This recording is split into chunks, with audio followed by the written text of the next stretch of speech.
It is not hard to identify the form player heading into the year's final major, the AIG Women's Open at Walton Heath. No one should have more confidence than European Solheim Cup star Celine Boutier after following up her maiden major victory by triumphing at the Women's Scottish Open at Dundonald last week. Even though the Frenchwoman was not at her best with a 70 on Sunday, she was composed enough to win by 2 shots.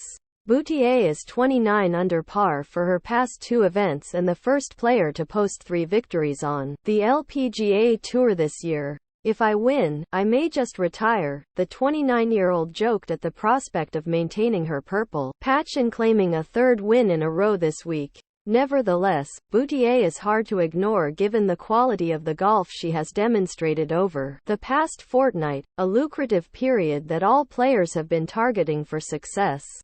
"They were both very demanding courses, so it kind of forces me to really focus and have to dig deep a little bit," she revealed after taking her season earnings past $2 million, £1.6 million. "Sometimes you're just so focused on doing and playing and hitting shots that it's kind of hard to really take in the full picture of how my game is. Golf is so frustrating that even when you win or you shoot a good score, you say, 'Oh, but that putt, that shot over there, I could have done better.'" Boutier, in shock, after winning Scottish Open. Boutier wins first major by 6 shots. Boutier is clearly a perfectionist and coping with the elevated expectation levels generated by her recent performances will be her biggest challenge at Walton Heath. "I'm honestly going to try not to think too hard about the consequences of what it means and all that because I feel like that freaks me out," she smiled. "My game is in good condition. I'm not sure what to expect as far as the course goes, because I've never played there and I don't think it's typical links. I'm just excited to see what it looks like and get a feel for it." Boutier will discover a classic heathland course in the heart of Surrey which, despite not being a traditional seaside links, will prove a fitting test for the world's best female players.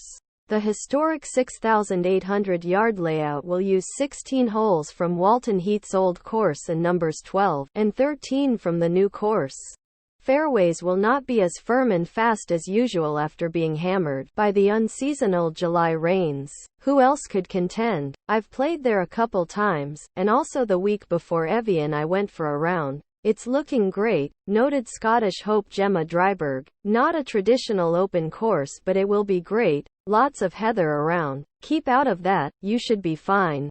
The 30-year-old from Aberdeen posted her first major top 10 by finishing in a share of 8th place at the Evian before a relatively quiet week at her home open when she finished tied for 44th on the Ayrshire coast. Walton Heath is the sort of course that may match up well with Charlie Hall's eye. The Englishwoman rarely relishes a links test, preferring defined inland setups.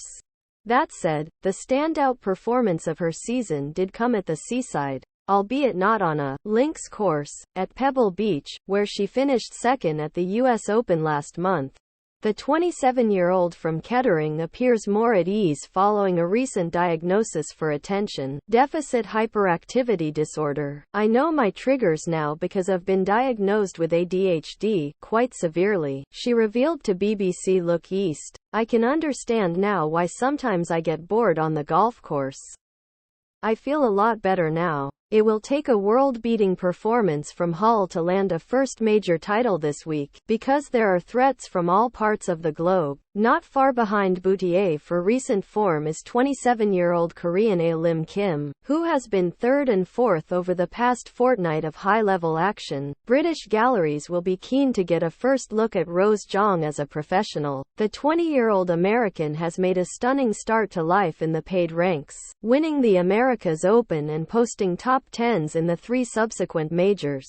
Last year's US Open champion Minjee Lee is trending nicely. The Australian has been top 20 on her past 2 outings, as have American major winner Jennifer Kupcho and Sweden's Lynn Grant. Canada's Brooke Henderson was runner-up at Evian, while world number 1 Nelly Korda was top 10 there immediately after winning the Aramco event at the Centurion Club in Hertfordshire, where she edged Hull into the runners-up spot. Walton Heath will provide a traditional English golf golfing test. It will, surely, identify a worthy winner, and Boutier leads an impressive list of candidates.